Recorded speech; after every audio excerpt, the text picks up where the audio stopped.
কিন্তু মানুষের দাবিকে কেন্দ্র করে যে দাবি উঠে এসেছিল সেই দাবির রেজাল্ট কোথায়? সেই দাবি দিন। তাহলে আজকের এই মিছিল, আজকের এই অবস্থান, তাহলে যে কথা বলতে হবে সে কথা হচ্ছে যে সঞ্জয় রায়ের উদ্দেশ্য কি, মোটিভ কী ছিল?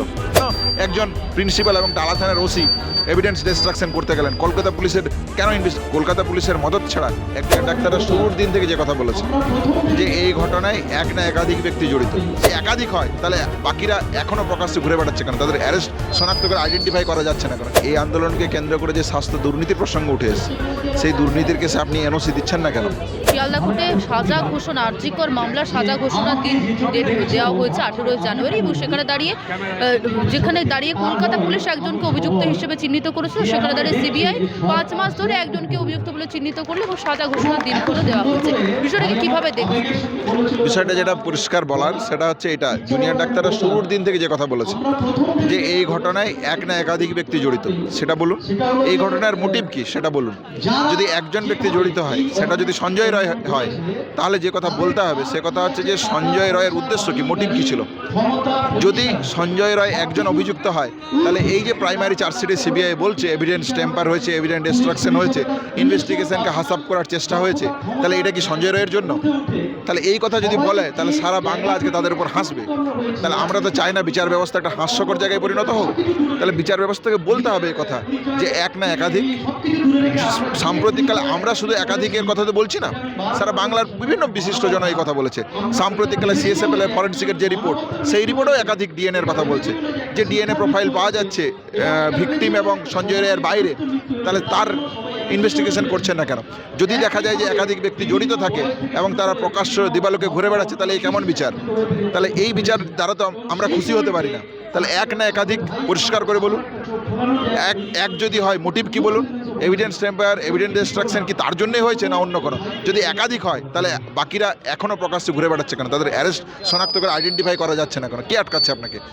দ্বিতীয়ত হচ্ছে, যদি একাধিক হয় তার মোটিভ কী ছিল, উদ্দেশ্য ছিল? কেন এরকম একটা কর্তব্যরত অবস্থায় একজন চিকিৎসকের রেপ এবং মার্ডার হতে হলো?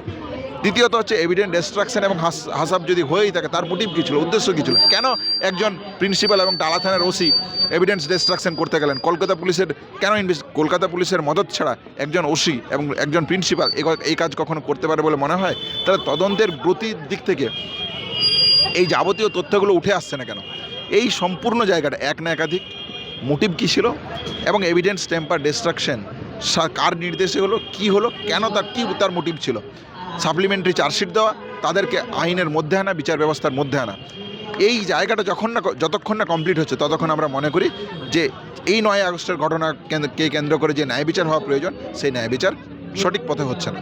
দাদা, আরও একটি বিষয় আমরা দেখেছিলাম কয়েকদিন আগে, অভিষেক বন্দ্যোপাধ্যায় নিজের লোকসভা কেন্দ্রে অর্থাৎ ডায়মন্ড হারবারে গিয়ে ডাক্তারদের সঙ্গে বৈঠক করেছিলেন। মুখ্যমন্ত্রী মমতা বন্দ্যোপাধ্যায়ও কিন্তু সিনিয়র ডাক্তারদেরকে ডাক দিয়েছেন তাদের সঙ্গে বৈঠক করার জন্য। কোথাও গিয়ে কি এই মুহূর্তে সাজা ঘোষণা একটা পর্ব চলছে, সেই জায়গায় দাঁড়িয়ে এই সিদ্ধান্ত মুখ্যমন্ত্রীর এতদিনে সিনিয়র ডাক্তারদেরকে বৈঠকে ডাকা, কোথাও গিয়ে কি রাজনৈতিক সন্ধিক্ষণ দেখা যাচ্ছে? না, কে কীভাবে রাজ্য প্রশাসন করবে সেটা তো আমরা বলতে পারবো না, কিন্তু আমরা যে কথা বলতে চাইছি সেটা হচ্ছে যে এই কথাটা বলতে চাইছি যে এই আন্দোলনকে কেন্দ্র করে যে স্বাস্থ্য দুর্নীতির প্রসঙ্গ উঠে এসেছে, সেই দুর্নীতির কেসে আপনি এনওসি দিচ্ছেন না কেন? তাহলে এইটা তো মাননীয় মুখ্যমন্ত্রীর প্রধান কাজ, তিনি এই কাজটা করুন। আমরা আন্দোলনের সময় যে কথা বলে এসেছিলাম, হেলথ ইনফ্রাস্ট্রাকচারের ক্ষেত্রে centre referral system, bed monitor system, GDMO recruitment, health recruitment বোর্ডের দুর্নীতি, অভিজ্ঞ বিরূপাক্ষের বিরুদ্ধে যে তদন্ত, সেই তদন্তের শাস্তি, সেগুলো কোথায়? এই জবাব আপনি আগে দিন। যে আলোচনা হয়েছিল সেই কলেজের কে গণতান্ত্রিক পরিবেশ উন্মুক্ত করার জন্য, বৃহত্তর করার জন্য যে ইলেকশনের প্রস্তুতি আপনি দিয়েছিলেন, তার অগ্রগতি কোথায়?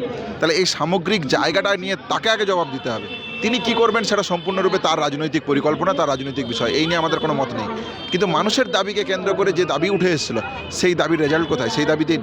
তাহলে আজকের এই মিছিল, আজকের এই অবস্থান, সিবিআইয়ের যে অসম্পূর্ণতা, রাজ্য সরকারের প্রশাসনের যে অদিচ্ছার প্রশ্ন, সেই অসম্পূর্ণতাকে সম্পূর্ণ করার পথে এগিয়ে যাওয়া, যে অসদিচ্ছা আছে সেই অদিচ্ছাকে সদিচ্ছার পথে এগিয়ে যাওয়া। বাংলা হান্টের আরো খবর দেখতে নজর রাখুন। বাংলা খবর মানেই বাংলা হান্ট।